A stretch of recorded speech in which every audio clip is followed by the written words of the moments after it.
Hello everyone and welcome back to my wedding planning series.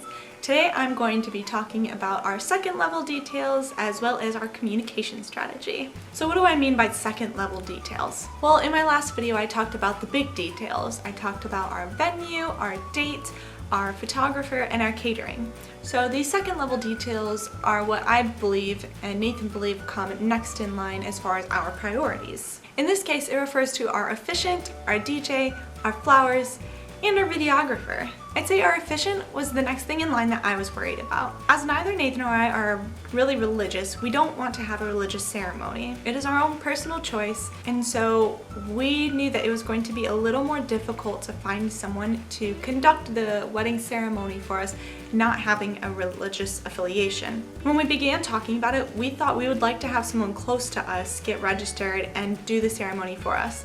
But as we started going through and thinking about who could actually do it, we couldn't really think of anyone that would fulfill the ceremony in the way that we were really picturing it and had that type of relationship with both of us that we felt comfortable officiating. So instead we did what a lot of couples do, and we took to the internet. As I mentioned in a previous video, I used the Knot and Wedding Wire to find a lot of my vendors. And so we did the same thing for our officiant. We found someone through Wedding Wire that had great reviews and began talking with her immediately to figure out, first of all, if she was available, second, if she was within our budget, and three, to get an idea of what she offered and what would be different about her than someone else that we could find online. As I began talking to her more and relaying the information to Nathan, and we asked questions back and forth, we felt it would be a good partnership to work together and is someone that we trust to perform such a special ceremony for the two of us. With an officiant, there isn't a lot of contact that's needed. What we were mostly looking for is that they're able to do a non-religious ceremony, that we're able to say our own vows, and we wanted to make sure that they would be at the rehearsal to make sure that we can walk through everything together. At this stage, we were not planning on having a day of coordinator, and so we were really relying on all of our vendors working together and working with us to make sure that this day flew through smoothly. Our officiant is named Kendall, and she offers 3 different ceremonies that we'll review with her about 6 to 8 weeks before the wedding and decide which one will work best for us. And she's also willing to tweak them to make them more like us in our relationship. So I'm very happy that we have a hand in creating the type of ceremony that will be performed. Our next thought was on the flowers. I had set out that we were going to use some kind of fake flowers, whether they were silk flowers or wood flowers from a vendor such as Eco Flower. I fully believed that we were going to be using fake flowers. When we began putting together centerpieces that Nathan created all by himself, we realized that fake flowers wouldn't give it the same type of look and feel that we were going for. Nathan was pretty adamant that he wanted real flowers.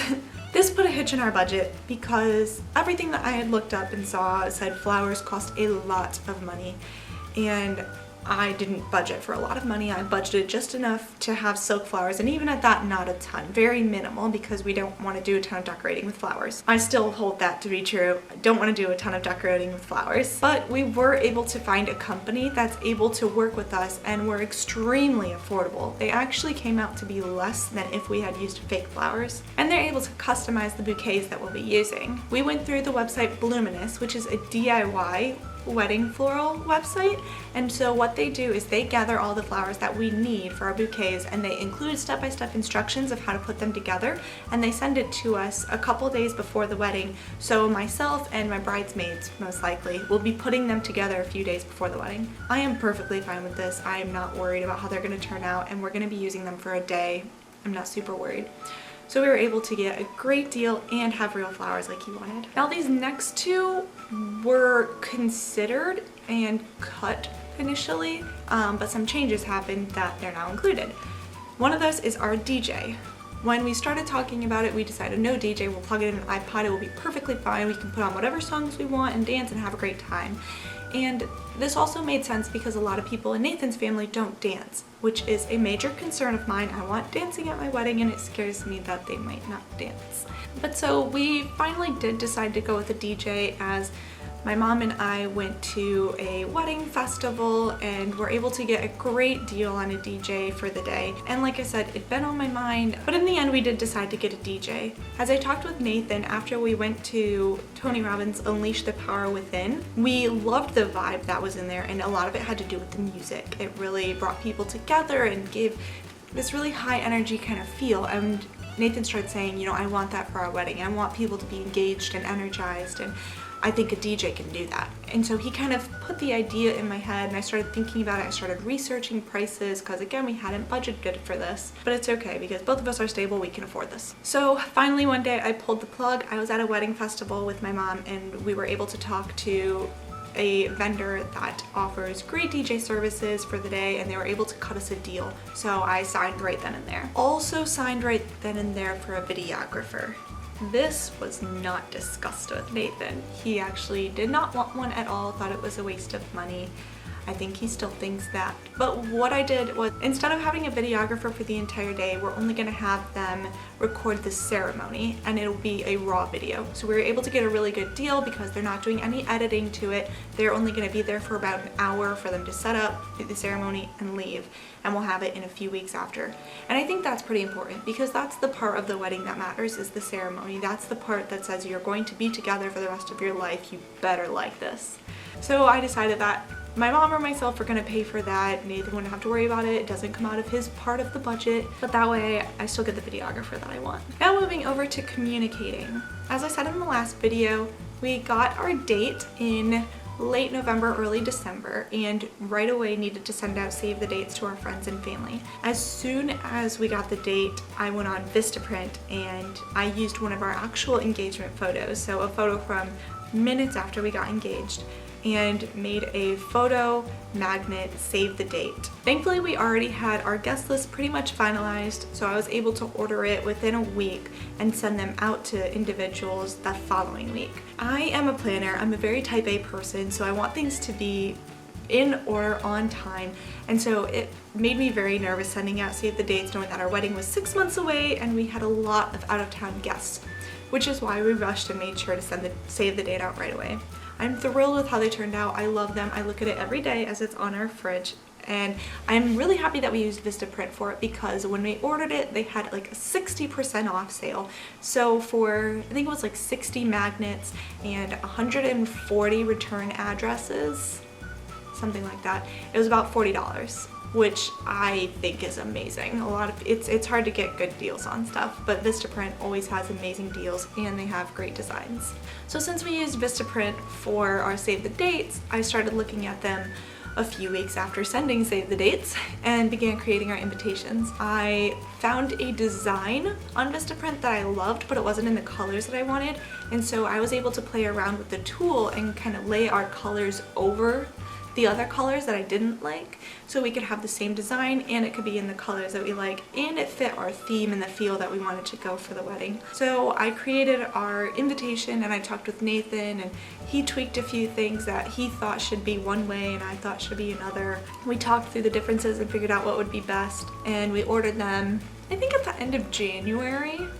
So they were sitting at our house for a little while. One of my bridesmaids, Brittany, has recently gotten into hand lettering. She is also engaged and has been practicing it as she's thinking about addressing her invitations by hand as well, and really wants to work on how it'll look. So as I was talking to her, I kind of started getting into it as well, not to the same extent. She definitely has a little more of a drive to practice it and wants to really perfect it. I just wanted my handwriting to look nice on the invitations. So I bought a pen by her recommendation and practiced for a couple weeks hand lettering.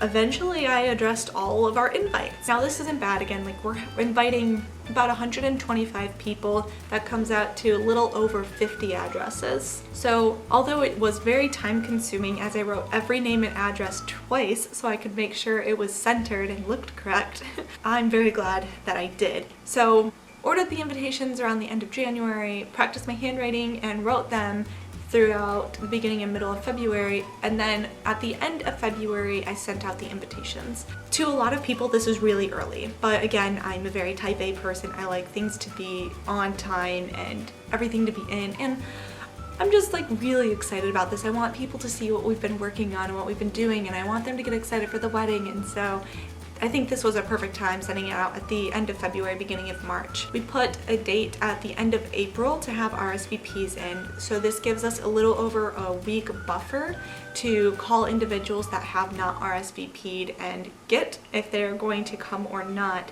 before we need to turn in numbers to places like our venue or our chair rentals for the ceremony.